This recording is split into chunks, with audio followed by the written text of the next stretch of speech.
Magandang araw mga kaibigan. Ako mga kaibigan, mainit itong pag-uusapan natin. Ombudsman Remulla, kinastigo ang baho ni Congressman.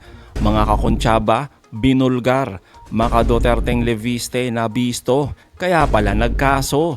Matapos ang di umano'y palpak na pangako ni Congressman Leviste sa usapin ng kuryente, abay dapat niyang bayaran ang 24 billion na penalty dahil sa mga kanseladong kontrata ayon sa DOE. Pero imbis na magpaliwanag at bayaran, abay gumawa ng eksena at kinasuhan si Attorney Claire Castro dahil daw sa fake news.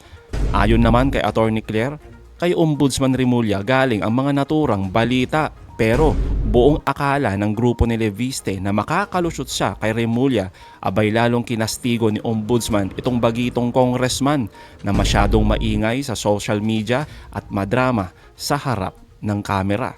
Nako, abangan nyo yan. Yan ang pag-uusapan natin. Pero bagong lahat, pakilike muna ating video, pakishare na din po at subscribe na po kayo sa ating channel. Unahin na po muna natin ito mga kaibigan. Matapos singilin nga itong si Leviste ng 24 billion ng DOE na penalty at pinapatawag pa siya sa Senado, abay heto ang sagot ni Leviste mga kaibigan. Saglit lang ito. Bakit ako maaring hindi makarating sa Blue Ribbon Committee hearing kahit na ako po ay nakatanggap na ng imbitasyon? Dahil marami nga pong nagsasabi na huwag kang magsalita at baka kung ano pang mangyari sa iyo. Kaya ang mga files na hawak ko ay nasa mga USB. At kung may mangyari man sa akin, lalabas ang buong files na hawak ko. Kaya sinasabihan mga kaibigan magaling sa harap ng camera magdrama itong congressman na ito. Kita nyo mga kaibigan, puro drama. Kung talaga may katotohanan na itong mga hawak ni Leviste, bakit ayaw niyang ilabas lahat-lahat? Di po ba? Ang masama kasi mga kaibigan, parang ginagamit pa talaga itong Cabral files, di umano sa kanilang propaganda. At para bang inililihis yung totoong issue tungkol naman sa mga kanseladong kontrata sa Solar Philippines, di ba? Yung issue dito kay Leviste. Kaya heto mga kaibigan ang matinding sagot ni Ombudsman Remulla. Talagang real talk malala mga kaibigan ang inabot ni Leviste dito. Ang number one na problema palagi ng investor sa Pilipinas as compared with the other countries in ASEAN, power. Kuryente ang problema Patay natin. na patay na. Walang pupunta dito. Tapos maglalagay ka pa ng sinasabi nilang genius na bata na yon na gumawa ng solar. Nakalokohan. Niloko lang tayong lahat. Kasi may kakuntsaba yan sa taas. Ooh. May kakontsaba yan sa taas. Nako mga kaibigan, matindi. Sino kaya kakontsaba nito? Hindi niya naintindihan yung corporate structure niya O, sino kasama yan? Di may mga abogadong kausap yan? Siyempre. May connection yan sa taas nun. May connection yan sa Duterte government. 2019 yung franchise. Sino ba naglakad niyan? Hindi, ganito yan Super daw yung naglakad niyan eh. Hindi, kasama nanay niya. Kasama dun sa naglakad. Kasama sa naglakad Ang niya. malaki- Siyempre, Incumbent yun eh. pero siyempre, kunyari, ano siya? Arm's length. Arm's length. Arm's length siya. Pero, chairman ka ng budget? Chairman ka ng finance committee? Pwede bang wala? Which is totoo naman mga kaibigan, panahon yan ni Duterte. Eto nga po yun para sa mga makadilis na hindi talaga makamove on, na talagang si Duterte naman talaga ang may utak nito. Kasi nga siya yung pumirma dito sa batas na to, siya yung nag-grant sa franchise ng Legarda Solar Firm, kung saan itong solar para sa bayan, pagmamay-ari po yan at presidente itong si Leandro Leviste, anak ni Legarda.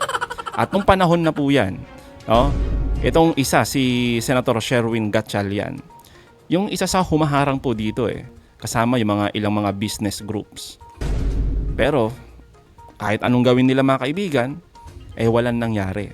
Sinasabi nga po dati ni Senator Gatchalian na may malaking negative impact ito sa ekonomiya natin at baka maging palpak lang ito in the long run. Pero yun na nga mga kaibigan, eto na. Nagkaleche-leche na yung pangako ng batang pabida na sinasabi ni Remulla. Anong magagawa mga kaibigan ni Senator Sherwin Gatchalian noon sa panahon ni Duterte? Duterte nga ang bumangga, giba, di ba? Nung panahon ni Digong. Pero sa panahon ni Pangulong Marcos, Wala ho, di gagana yan. Kaya ako nabubuking tong mga to eh. O, di ba?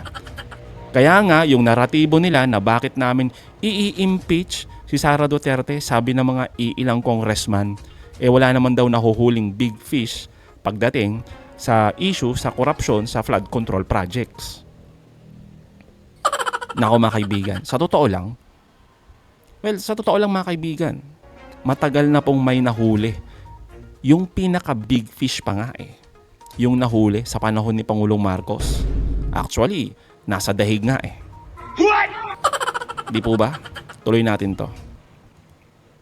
You promise, ang 18,000 ang requirement natin at that time, 18,000 megawatts. You promise to build on the basis of the Renewable Energy Act, 12,000. Nagawa mo ba? Simple Binigyan ka lang ng franchise. Binigyan ka ng franchise for that Exclusive purpose. franchise pa. 11,000. Exclusive yun, ha? At saka, I suppose, exclusive nung yan. binigay yan sa'yo, meron timeline yan. Oh, meron. So, ang tanong lang, Specific. ako simple lang. Wala akong politika, walang etc. Simple lang. Yun bang napag-agrihan ng gobyerno at yung korporasyon mo? Na-deliver mo Wala. sa tamang Ano ba, panahon. ito nga yun Imbis na i-delete out mo sa 20 providers ng solar, Correct. binigay mo sa isa. Isa lang. Ano yan? Hindi ba dapat mas madali? Alam mo yan, naka-apekto pa yan sa feed-in tariff kasi Precisely. yung mga nag-i-invest ng solar, halimbawa, yung mga PESA companies, meron kami sa actual case sa Cavite. 40 hectares of rooftop, nilagyan nila ng solar. Ayaw bigyan ng fit. Correct. Dinelay ni Kusi yan. Kusa. Ayaw nilang bigyan. Oh. Mga Duterte. Kasi Naka-allocate na yun. naka-allocate na Naka-allocate na yung fit. Allocable din? Grabe. Yes. Yeah, yun, naging allocable. Naging allocable. Hindi, Allocable yan. alam mo, 2008, 19 yung franchise. Di, naging allocable yan mga 2018 pa lang. Allocable din pala. Oh. Si mga kaibigan, imbis na sagutin kasi ni Congressman Leviste itong mga issue niya tungkol sa pangako, itong pangako niya noon na palpak, ayon sa DOE, wala mga kaibigan hindi niya naman natupad lahat to. Kaya nga siya, pinagbabayad ng penalty na 24 billion, di ba? Pero wala mga kaibigan imbis na ganito nga sana, tumbukin yung issue, abay iba po yung pinapakalat nila ngayon. Kasama na itong mga alipores nila, itong mga makadilis. Ito yung pinapakalat nila ngayon mga kaibigan. Yan. Yung 110 million daw, dapat daw bayaran ni Attorney Claire. At pag nabayaran niya mga kaibigan, ibibigay daw ni Leviste sa mga biktima ng mga substandard na proyekto ng flood control projects. Sa unang dinig, mga kaibigan, at sa unang tingin, akala mo ang ganda. Pero mga kaibigan, isa po itong diversionary tactics. Kitang-kita Hindi kaya mas maganda kung bayaran na lang ni Kong Leviste yung 24 billion? Di po ba? Kung naman, barya lang yung 110 million kumpara sa 24 billion na dapat mong bayaran. Di ba? Ayon sa DOE. Total, lagi mo namang pinagsisigawan at iniiyakan na mahal mo ang Pilipinas, di bayaran mo ang 24 billion. Tapos, gawin mo, bantayan mo yung binayad mo. Bantayan mo kung saan nila dadalhin. Yun talagang mas maganda. Di ba mga kaibigan? Total, sabi mo nga, makabayan ka. Para hindi maipakita na epal ka. No? Na hindi ka epal at hindi ka trapo. Kaysa 110 million na sinasabi mo na damage kuno ni Attorney Claire. Bakit? Sure ka na ba na mananalo ka sa kaso mo? Sabi nga ni Attorney Claire sure ba na mananalo siya sa kaso niya? Na ang lakas ng loob na pagsigawan na sure na magbabayad na si Attorney Claire ng 110 million. Grabe mga kaibigan. Kaya nga eto mga kaibigan, yung sagot ni Attorney Claire dito sa pabidang congressman. According to him, kaya siya nag-file sa akin dahil sa sinabi ko daw na nagbenta siya ng kumpanya na may prangkisa. Tama? At naitanong dito sa isang programa, sa isang interview, na hindi galing sa akin ang nasabing balita kung hindi mismo kay Ombudsman. Sa Ombudsman. Pero hindi nga niya daw sasampahan ng kasang Ombudsman. Mas pinili niya akong sampahan. Kahit ako yung hindi yung source. But anyway, kung yun lang naman ang issue, siguro mas maganda, unang-una, meron naman kasi talaga siyang issue sa DOE. So mas maganda, sagutin muna niya yon kaysa ma-divert yung attention ng tao dahil baka mawala yung issue tungkol sa pagmumulta sa di umano nga hindi niya pagtalima sa kanyang obligasyon dito sa kanyang mga solar firms. At ito'y naging malaking kawalan sa ating bansa at sa sabi ni Secretary Sharon Garin ay naapektuhan ng 12,000 households. Dami. Yun ang sa akin pagkakaalalang sinabi ni Secretary Sharon Garin. So dapat masagot muna niya yan dahil talagang malaki ang epekto nito sa hindi pagtalima sa obligasyon. Now, patungkol sa sinasabi niya na sinabi ko daw na hindi naman siya nagbenta daw siya ng kumpanya na may prangkisa. Hindi din sa akin galing yon. Mismo siya ang nagsasabi sa isang interview nung tinanong siya kung ano ang estado ng solar para sa bayan na siyang may prangkisa. Sinabi niya na hindi na siya ang may-ari at tinanong siya kung ito ba'y na-divest niya. Sinabi niya, oo, nag-divest siya. So hindi sa akin galing na nag-divest siya ng property or rather ng kumpanya na may prangkisa, kung hindi galing mismo sa kanya. Na makikita naman yan sa mga interviews niya. Hindi po ito galing. So hindi maaaring sabihin na iniiwas lang yung politika or iniiwas lang yung totoong issue. Iba ang issue sa flood control projects, iba ang issue dito sa kumpanya na may prangkisa na hindi daw Totoo. niya natupad. Hindi niya natupad ang kanyang obligasyon. At muli, sabi niya, hindi siya nagbenta ng kanyang kumpanya na may prangkisa. Lahat, iniimbitahan ko na. Tignan niyo po yung kopya sa SEC nitong solar para sa bayan. Makikita natin dyan kung talagang hindi siya nag-divest. But anyway, inamin naman niya, nag-divest siya. Sinabi niya sa isang interview.